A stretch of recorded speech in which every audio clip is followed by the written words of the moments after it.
I want this to be a place where we can be beautiful together because we see how beautiful we are. We don't have to convince other people of the beauty. We can just exist in it together. Hi, everyone. I'm Amy Devers, and this is Clever. Today, I'm talking to artist, technologist, and researcher Ari Melenciano. Ari's art and research practice explores computational anthropology, societal subconscious intellect, the ethnographical morphing of artistic expression across diasporas, speculative design, the formation and embodiment of mythology and rituals, and the materialization of omniscoped research in the form of quasi-pseudosciences. Yes, that is a mouthful. And yes, she is absolutely as smart and fascinating as that sounds.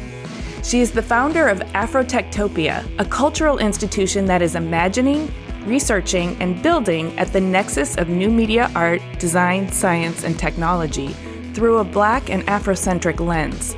Afrotectopia has hosted talks on things like creating an anti-racist technoculture and created interactive projects like Metamorphosis, an audio-visual healing environment. An academic and educator, she is currently teaching courses on emerging technologies like AI, art, and design at New York University and Parsons The New School.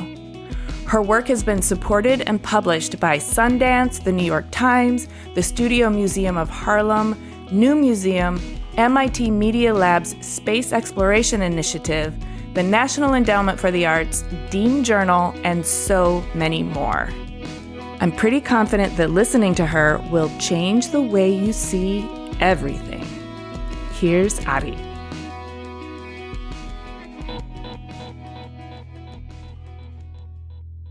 I am Ari Melenciano. I work and live in Brooklyn, New York City, and I create because I love to learn about the world. I learned so much in researching you and your work that I am so excited to dive in. But before we get to what you're doing now, I want to learn about young Ari. Can you take me back to your formative years and tell me about your childhood, your family dynamic, and the types of things that captured your young imagination? Yes, I was born in Miami, Florida, to two parents. They came from Dominican Republic, so both of them were immigrants. And then I mostly grew up with my mom and my sister. We moved from Miami to different parts of New York State. We lived in Lower East Side, New York for a little bit. One of my favorite stories that my mom tells me when I was younger, I was like 4 years old while my older sister was in like dance class. My mom and I would stand on the corner and I would just pass out all of my drawings to strangers just because I loved my art and I wanted everyone to have it too. So I reflect on that a lot of like, what does that mean as far as like who I am and just loving to create. So very much invested in the arts, grew up loving art. My mom also invested in my sister and I going to different museums and different art supplies. Also was a self-proclaimed gadget girl. Loved calculators for whatever reason, anything with buttons. Like everywhere I went before even going to school, I had a backpack full of gadgets. So I just also had this general inclination towards the possibilities when merging art and tech together. For whatever reason, I had this inclination that them two coming together would be something really beautiful. Even though I didn't really get to see that too much around me, I just thought that like something about art and tech was really special. Whatever I could get my hands on that was similar to both of those was exciting for me. Were you an outlier with your mom and sister? Your mom was clearly involved in taking you to the museums and things, so art was celebrated in the family. But did this gadget girl persona persist throughout the family, or were you the owner of that? My mom, she's always telling me about another cooking gadget that she's bought. So maybe maybe we just like stuff that's technically kind of cool. But no one around me was interested in tech at all. You're older or younger than your sister? She's older than me by 8 years. So we were just generationally very apart. But what I did get a lot from her was music. Like that's how I became a big Aaliyah fan and knew all about the 2000s, hip hop, like all that stuff. Oh yeah. Older sisters are great for that. Yeah. Okay, so now I want to hear about teenage Ari, because that's a time when many of us are lurching clumsily toward adulthood and struggling to individuate, but also trying to find our collective. And so I'm wondering what your teenage years felt like and sounded like. Well, even as a kid into teenage years. My nickname in pre-K was Silent Stream. So quietness was always a thing of mine. I was extremely shy and quiet for most of my life. And I think more in like high school, that's when I really started to branch out and like get more comfortable with myself. And then I kind of reverted again to being quiet in college. And then in mid 20s-ish to now is where I'm like back into, oh, okay, I see who I am and I have a greater comfort. So teenage year was very much extremely introverted, but also just extremely interested in the world still. Like academics was everything. I loved school. I left school until high school. Then I like started liking the social stuff and not really caring as much as the academic stuff. Or actually taking steps back, even in elementary school. I loved school so much that some of my favorite things would just be coming up with different mathematical equations and then my teacher announcing that to the class, and I would teach everyone this different way of learning the mathematical equation I were doing. Like for me, that was really exciting, of just like taking a lot of time studying the ways that we're learning and thinking about new ways to do it. So school was really, really important to me. And then teenagers, like the art persisted. I was always creating. I always was the president of my school in elementary school and middle school and even high school. And I always left like a mural inside the school. So finding ways to kind of bring art and use that to represent the community was really important. Always was very active. I played sports growing up. I was always on a sports team. Every season in high school, I was on a different tennis, soccer, track. So just very active and creative and social, especially high school. I'm kind of interested in this leadership position that you always had and went after. As a shy person, that surprises me. Yeah, it's weird. Clearly, your drive to lead was stronger than your need to recede. Yeah, I think as I get older, I'm like, oh, wow, I was just always afraid of saying the wrong thing, being the wrong thing. It was just like this fear that was very much rooted in perfectionism.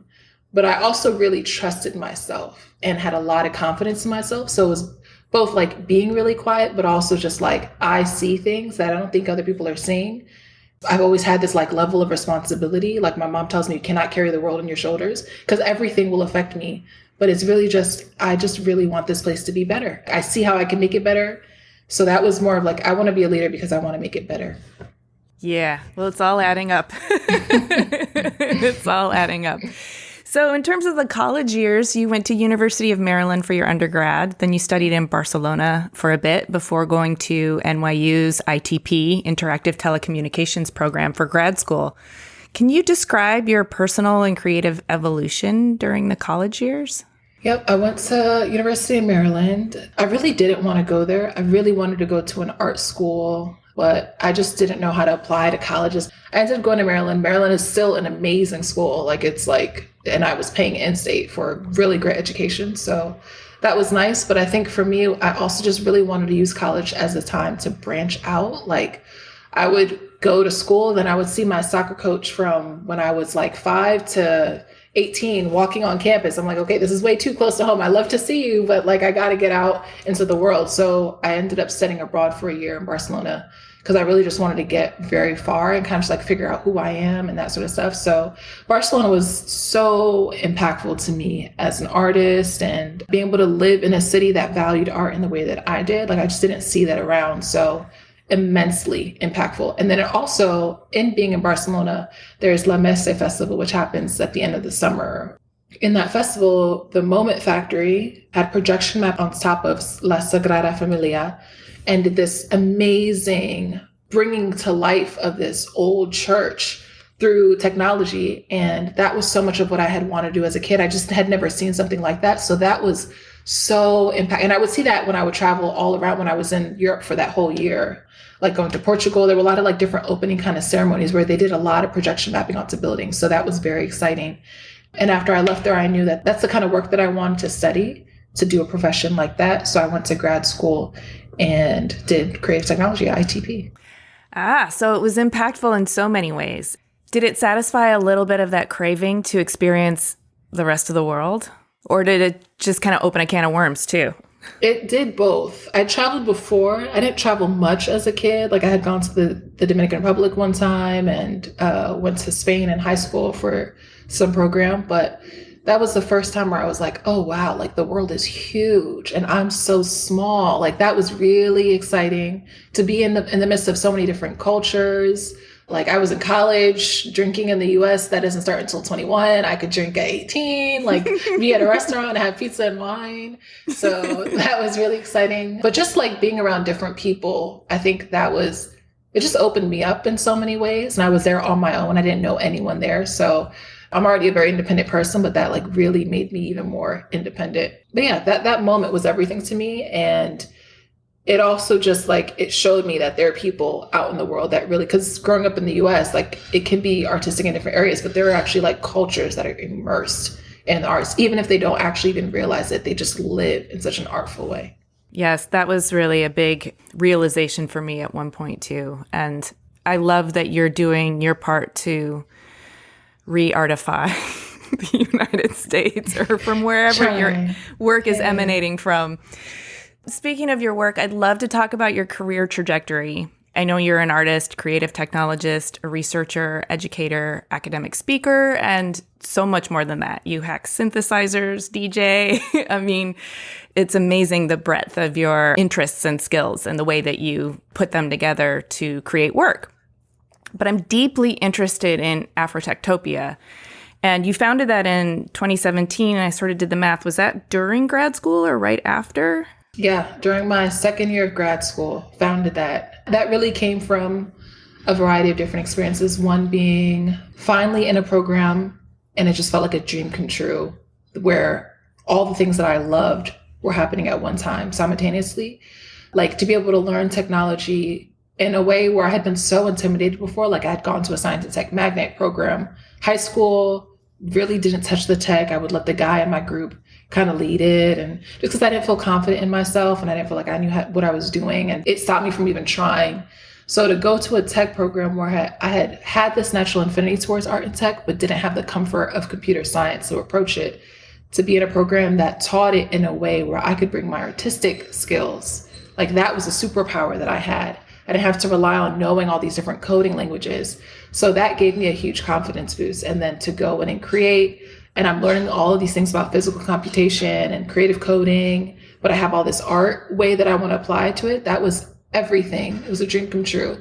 And then the other sides to it of just being in a program where all my professors are white, or at least not Black. And then always being that student in the class where I was raising my hand saying, this doesn't seem like it's very culturally sound, or it's not going to resonate across society. Or like, I felt like I constantly had to advocate because it just didn't exist there. And that was a frustration. So it was a great time, but it was also extremely frustrating. It just very organically came to me of, oh, let me just create a community, because I don't know of a community that exists where it's Black people that are thinking about art and tech, and we have all this access to all these different resources.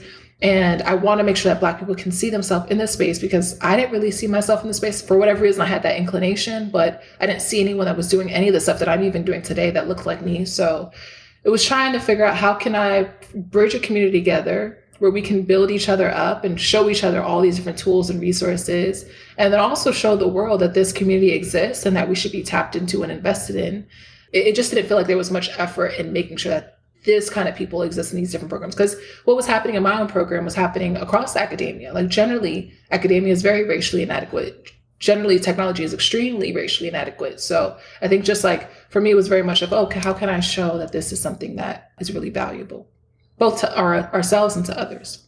Well, I mean, you're doing a phenomenal job of that, I think. But for our listeners, can you give us an overview of what Afrotectopia is, like the framework of it? And I know it's evolving over the years, so maybe you can tell us the story of Afrotectopia as it evolves and intertwines with all of the other professional work you're doing in terms of, like, I know you were a creative technologist at Google for a couple of years, and you're on faculty at NYU, and you were an MIT research affiliate. So all of that seems like it's winding around together and creating a very relational field that's super fertile. It was in my second year of grad school and having all those different experiences.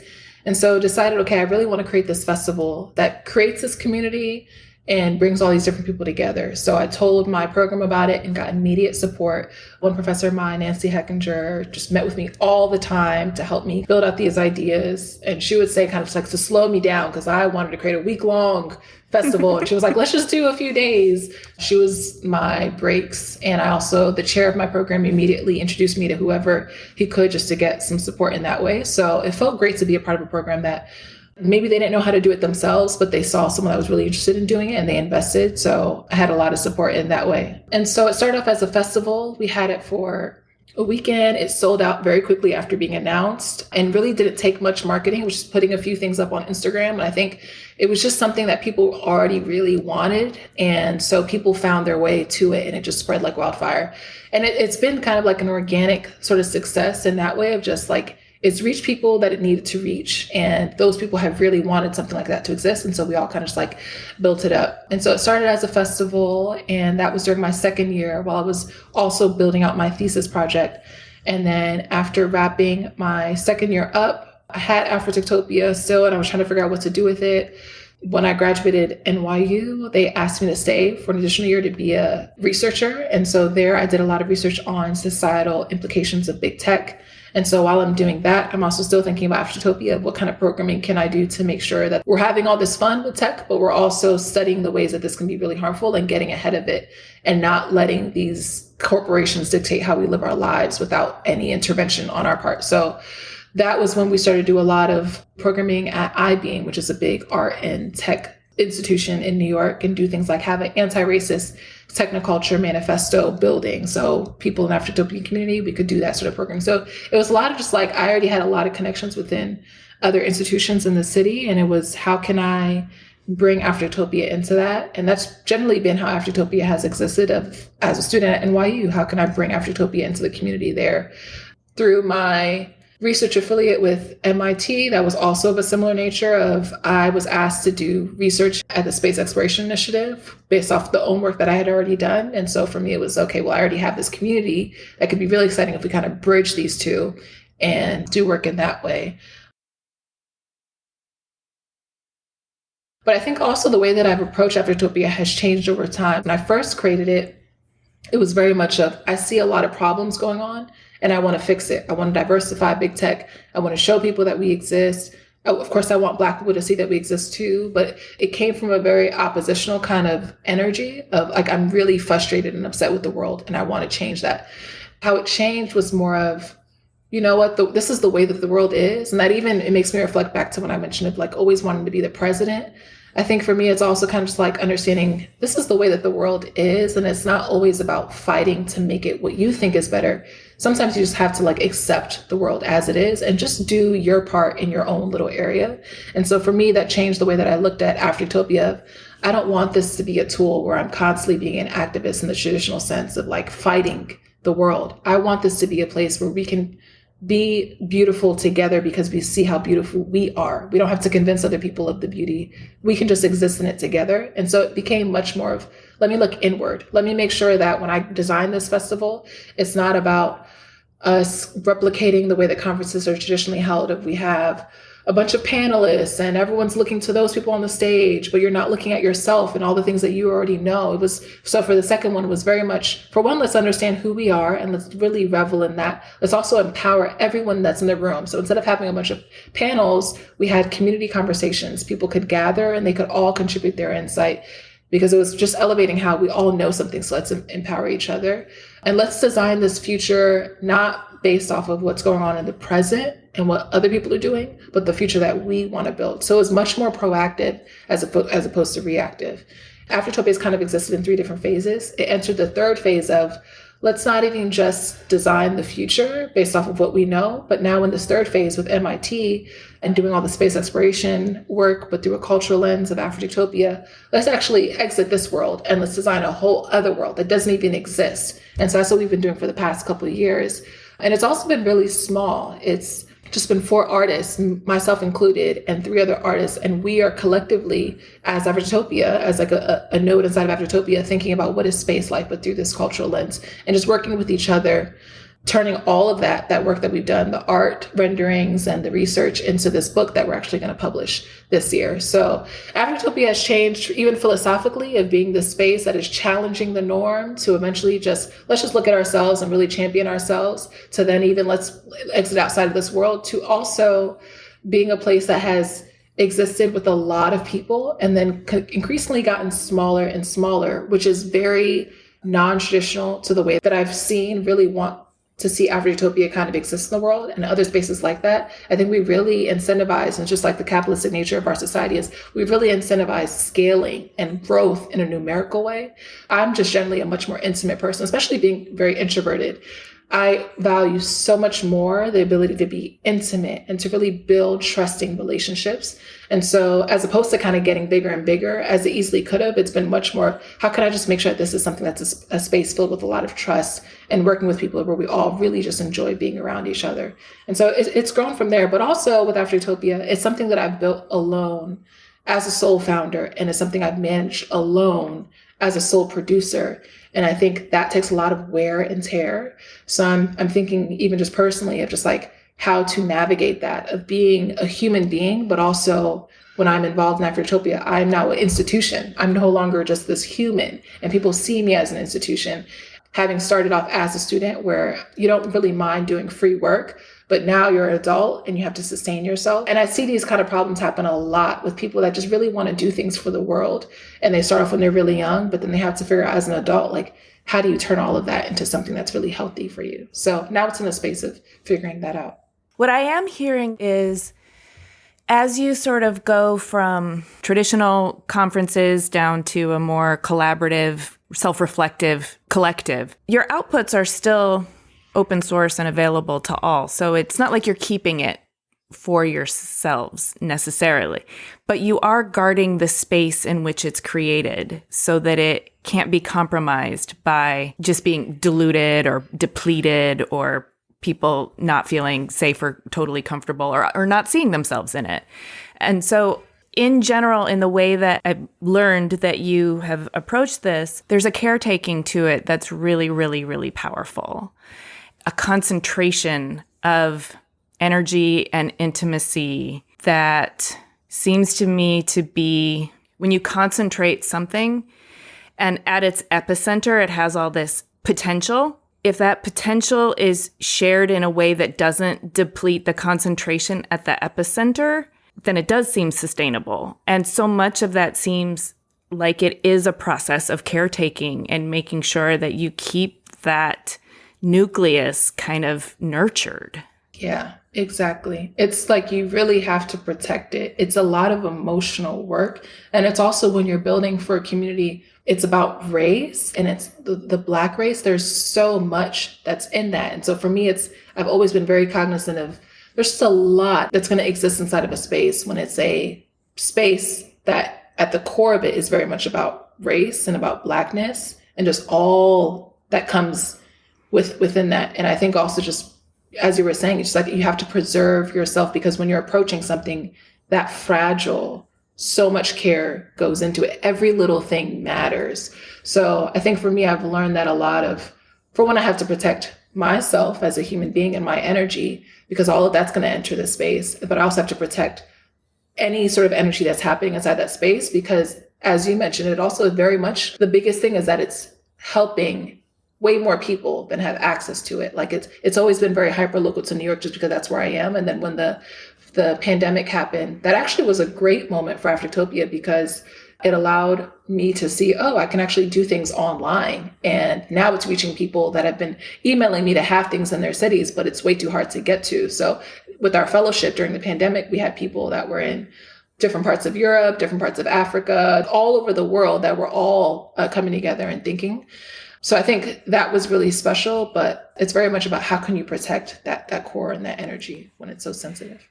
Creativity and the race thing makes it a doubly sensitive space. So I can see the need for protection, and I can see you doing it and with a lot of care and thoughtfulness.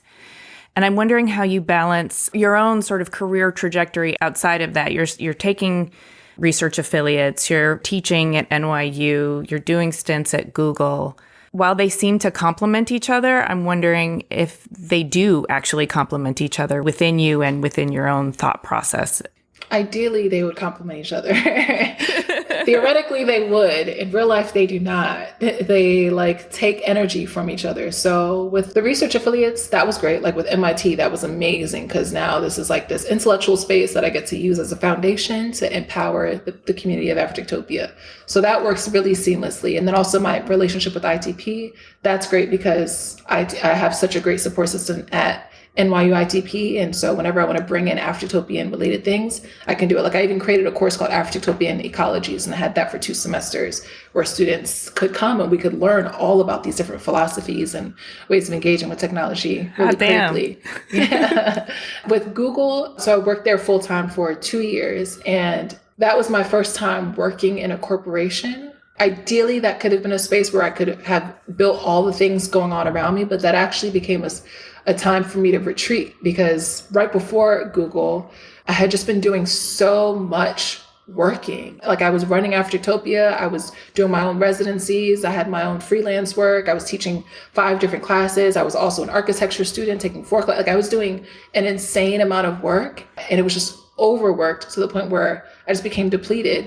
And then also I was finding moments where even trying to be very careful with things like Afrotopia, there were tensions because just because you have people that are all coming together that share a certain ethnicity or race does not mean that everyone has the same values and ideologies. So I think that was a really big moment for me of, okay, I have to be even more careful about how I approach all of these things. And it was an amazing lesson for me. So with my time in Google, that was more of me, for one, just being really exhausted, but then also it's such a demanding job that I didn't even have time to do anything outside of that. So I tried to do as much as I could with Afrotopia, kind of building it and all my other stuff, but also I just had to, be as healthy as I could for myself. So I'm no longer working there. I had to just really take a step back and understand I have to be really intentional and careful about the way that I use my energy and the spaces that I exist within, because if it doesn't align, then it's really going to affect me in ways that I'm so good at covering up with work and being busy, but I can feel it and I can see how my body is feeling. So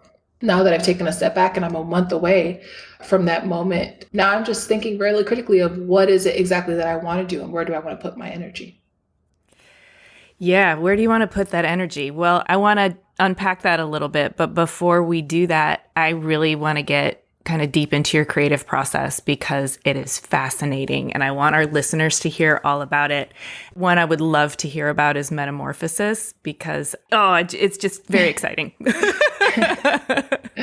So metamorphosis is this web VR experience where you can go to the website, metamorphosis.fm is the URL, and it's a space that I've designed that uses a few different healing modalities to just be this meditative space. And so the idea for that came from, I was in my apartment in Brooklyn and it was in 2020 and it was just a constant stream of protesting chants outside my window because it was the midst of the pandemic, but it was also the second uprising of the Black Lives Matter movement. So there was just a lot of frustration and angst in that moment. And I was thinking of things like my previous studies in epigenetics, for one, of just understanding how these traumatic moments really embed themselves in our DNA and they stay there generationally. So I'm thinking about that moment. I'm thinking about the power of being in the midst of protests and chanting along other people and feeling empowered by that, but also the things that we're saying. Are we being critical about the things that we're saying when we're chanting?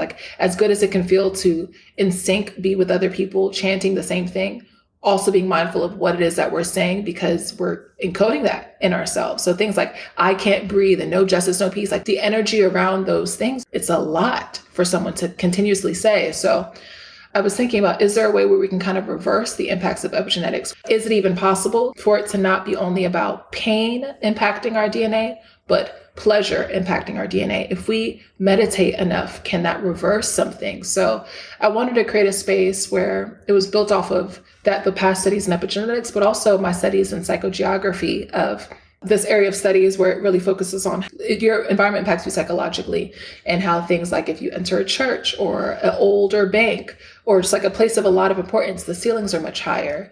because that is meant to signify to you that you're in the midst of something great and you have a smaller presence, to respect it. So I loved that way of kind of thinking about energy of like, when you enter a space, you know that it's significant. So I wanted to create that inside of Metamorphosis, where I had higher ceilings, also setting how psychogeography talks about how when you have curved kind of walls and the edges, that actually allows for more calmness as opposed to like angular and rigid kind of structures. So everything is very circular.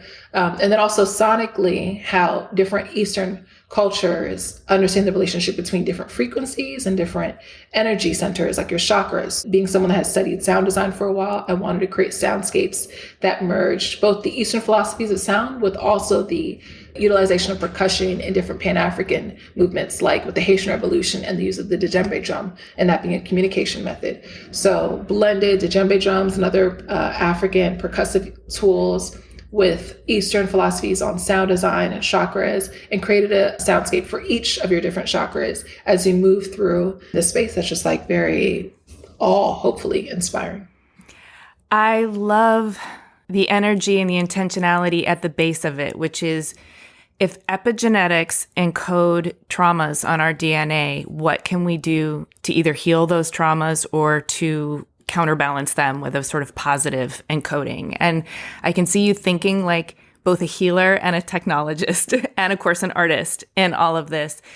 And it strikes me as incredibly powerful to also be able to hear oneself reflected in the percussive rhythms that are being deployed. I think so many spaces just have this Western origin or veneer even. And so to be able to be in a space that isn't so Westernized, even if it's in your own mind, Yes, is really, really beautiful. It would seem to be also a kind of quiet and self-reflective and nurturing way to kind of decolonize. yeah. What's the kind of feedback you've gotten from this space? Like, what have people's responses been and how do they feel? It exists out there, but I don't really have any interaction with people that use it. It's just a website. So when I present it, people are excited, but I'm presenting it along with a bunch of other work. So I don't really know what people's actual experience with Metamorphosis is consistently. But from the people that I've talked to one-on-one, back when I first made it, excited about it. I just shared it on my Instagram. I kind of just like make things, share it, and then I move on. So I don't even know. Yeah. Well, that's probably healthy to not get too attached. Is there anything else from your electromedia practice that you want to talk about? I also definitely would like for you to give us the overview of the 2020 Imagineer Fellowship. So things with like my electromedia practice, I am so invested in sound and just like using sound in different ways. So some other things that I've been doing are every summer, springish summer, I grow a garden on my roof and grow my own food. And it's just like I just love plants. And so one thing that I've done more recently is starting to attach these different sensors to my plants to get the electromagnetic energy from the plants, and then put that into my modular synthesizer and then turn that into these soundscapes. So it's like, if I could hear my plants, which I know they emit something, and I don't have the senses right now, like I'm not aware of them to be able to interact with it in that way, but to turn its energy into sound is really exciting. So a lot of explorations with sound. With the 2020 Imagineer Fellowship, that was just one of my favorite moments within Afrotectopia, because we've had 2 festivals and those have been extremely fulfilling, of just seeing the way that people feel in those spaces and the times that we're having together. But the fellowship, that is what really inspired me to continue going in this more intimate way, because the fellowship actually only plans a budget for 5 different fellows. And I met with over 200 people around the world who were interested in doing it. And I was like, oh my God, there's so many amazing. So I extended it to 10. So there were 10 of us fellows that were together for a month and a half. And what we did was I came up with these different, before even announcing the fellowship, I came up with these different areas that we could potentially explore as fellows, and decided the fellows that were selected would be the ones to really decide what work we actually do. And they all wanted to do those that had already been predetermined. So it was great. We just like jumped right in to all of these different issues. Some of the issues were, it was in the time of the pandemic. So it was, how can we create a pedagogy that is culturally sensitive, but also online and like technologically relevant, or those kind of things. A bunch of like of the time urgent ideas and areas to explore. So what we did, the fellowship, the whole purpose of that was using the savings of Afrotectopia, because again, as a sole founder, I don't have time to fundraise. So if I just have some money, I'm just going to figure out, okay, how can I use this creatively to make something with Afrotectopia? So with the savings, it was funding the fellows to just dream. Like all we did was just dream and imagine for a month and a half. I would write everything down. I would create mural boards for them to write their own notes down. And then we also had, while I was interviewing for fellows, so many people were interested in this. And I saw that the biggest thing that they were interested in was just having a community of people that they could talk to about these kind of things, because maybe they're in the middle of places where no one looks like them, or they just aren't in school anymore. So they don't have a place to talk with people that are interested in these kind of things. So in addition to extending the fellows to being more than 5 to now being 10, I also every week held a public convening for us, for any of the people that had applied and for anyone in general that was interested. Generally it was Black only, to come into this Zoom room and we could discuss the ideas, the same ideas that the fellows were doing, but in a public way. And we would also jot their notes down too. They would all put their notes down into a mural board. And the fellows would use everything from the public convening as a foundational understanding of this is where society is right now. This is the way that they're thinking about these issues. And then we would also spend that weekend studying, going through our thesis, researching, and we would turn that into public frameworks, because as you even mentioned, identified, everything about Afrotopia is open source. How can we collectively in a small group ideate and imagine and dream, and then turn all of that over to the public, and what might you all do with it? So I would just turn everything that they had, all these people had thought, and make it into visual graphics to put onto Instagram and Twitter. And then professors and all sorts of people would reach out and say, oh, wow, this is like great. And now I can use this in my classroom. And so it's just like this constant relationship between the public and Afrotopia. I read some of the essays that were the outputs of some of the fellows, and they transported me. I mean, it was really powerful and exciting, and I felt some of the energy, coming through them. And I heard you say this, or maybe I read it, but there's something really powerful about not just the capitalistic practice of paying for someone's immediate value, but investing in them to imagine, because the assumption is that that is valuable. Yeah. And to share that imagination is exponentially valuable. And I just kind of see that whole thing as a mushroom cloud of imagination, which is amazing. And it takes a very cognizant, intentional person to build a space like that, knowing that it's not about a concrete output, and I'm not directing it from the beginning about where we're going. I'm just creating the space to go somewhere. Yeah, that's one of the big things that I learned with Afrotopia. I can do all the planning and have this vision, but at the end of the day, it's not about my vision. It's about the space that's created. That's the vision, but it's the people that come in and they turn it into something that I couldn't have even imagined. And so that's what I just constantly try and create, is I kind of call it the container. It's just that space. A lot of thought, as you're recognizing, goes into just how are we going to experience each other. But the best part of it is just the energy that people bring into it and what they want to turn it into. You mentioned earlier something about being really intentional about how you spend your energy. I'm really curious about this because I think it's something that a lot of us are reckoning with. And I think it's something that we are kind of all understanding, that capitalism and hyperproductivity has the promise to kind of beat that out of us and deplete us. But there's so many existing frameworks in place that demand your time, attention, your energy, that you have to be very proactive about how you spend it. And it sounds like you are, and you're really sort of developing your own framework and decision-making for how and where to spend your energy. And I wonder if you could share any of that with us. Where are you at with it now? I am very much figuring it out, and I have to fight myself all the time because I'm constantly coming up with business ideas or positions I want to do. And it's okay, Adi, just because you know that you can do that doesn't mean that you should do that. So I'm just floating right now. And I never thought that I would do that, of leave a full-time job and with no plans whatsoever. And really, because I had hustled for so long, now I'm okay to just kind of give myself that breathing room to just figure myself out. No one's relying on me. No one is depending on me.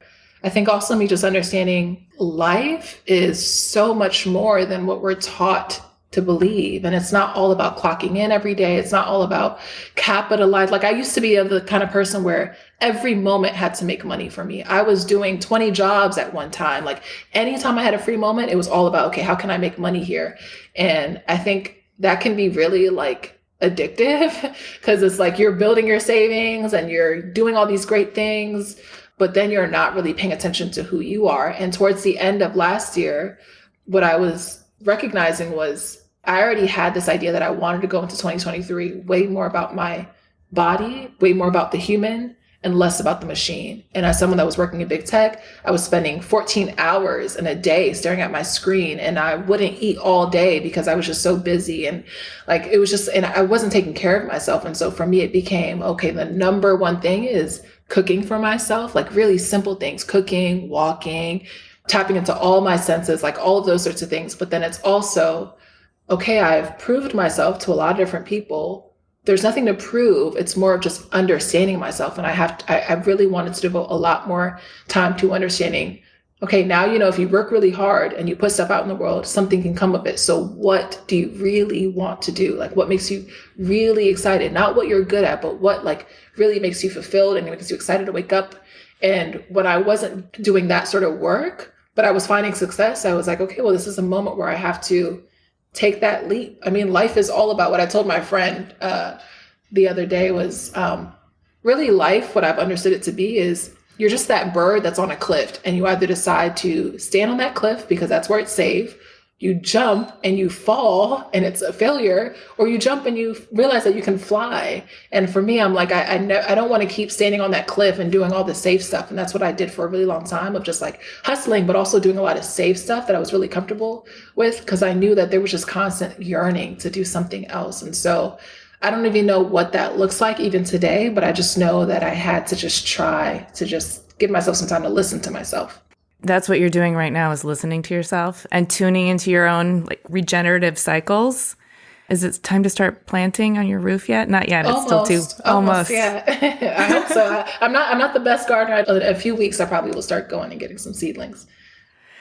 Do you believe, or are you open to believing, that a concentrated amount of well-spent energy is ultimately more powerful than a higher volume, I guess, of diluted output?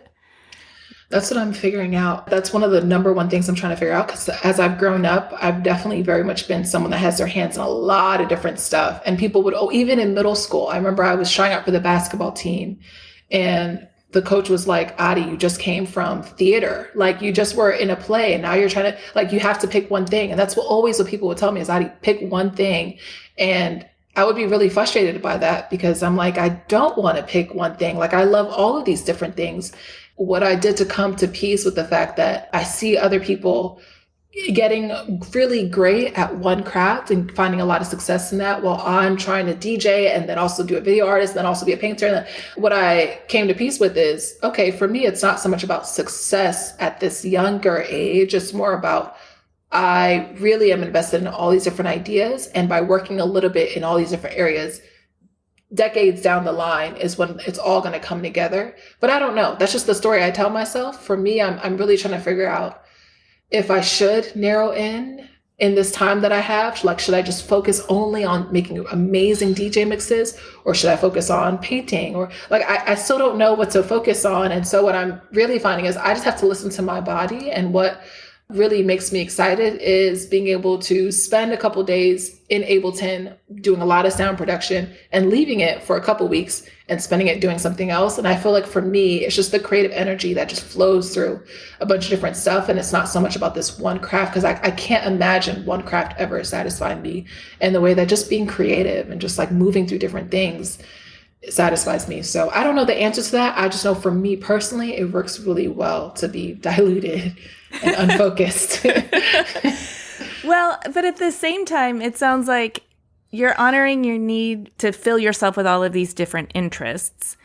Maybe it feels diluted, but when it's time to output, you can concentrate this into a remix of something that's, unique to you.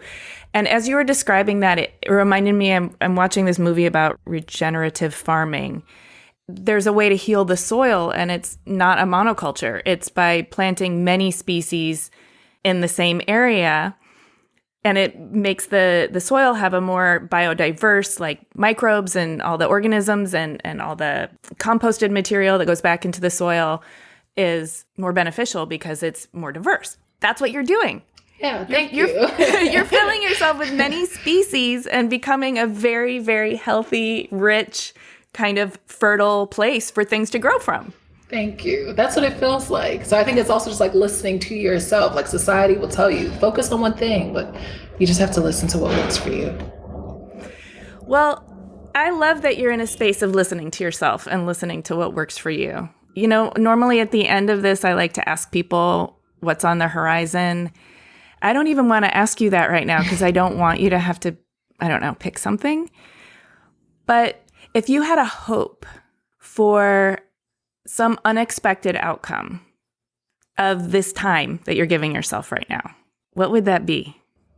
I think what I'm also realizing is as much as I built community, I think it was very much in service of what I thought was needed, as opposed to thinking about what's the community that I need. And I am just constantly buzzing with all these different philosophies. And so now that I'm out on my own again, I'm pushing myself more out there. It's kind of like being a lighthouse in the middle of the ocean and just saying, I'm doing this. Is anyone else thinking about these kind of things? And so for me, I think what I would love is just to find more people that are really excited about the things that I'm excited about and just to community with them. So you want to go to the lighthouse and be instead of being the lighthouse. Yes. Yes. Or maybe a little bit of both, but probably. That makes a lot of sense. Well, you're such a fascinating and I want to say very generous, very thoughtful, gorgeous spirit. I really hope you do find the community that makes you feel full and abundant and fertile and seen. You too. Hey, thanks so much for listening. For a transcript of this episode and more about Ari, including images of her work and a bonus Q&A, head to cleverpodcast.com. If you can think of 3 people who would be inspired by Clever, please tell them. It really means a lot to us when you share Clever with your friends. You can listen to Clever on any of the podcast apps. Please do hit the follow or subscribe button in your app of choice so our new episodes will turn up in your feed. And if you're feeling generous, we would love you to rate and review. Thank you in advance. We love to hear from you on LinkedIn, Instagram, and Twitter. You can find us at Clever Podcast, and you can find me at Amy Devers.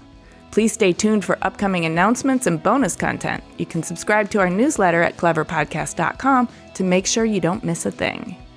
Clever is hosted and produced by me, Amy Devers, with editing by Rich Straffolino, production assistance from Alana Nevins and Anushka Stefan, and music by L1011.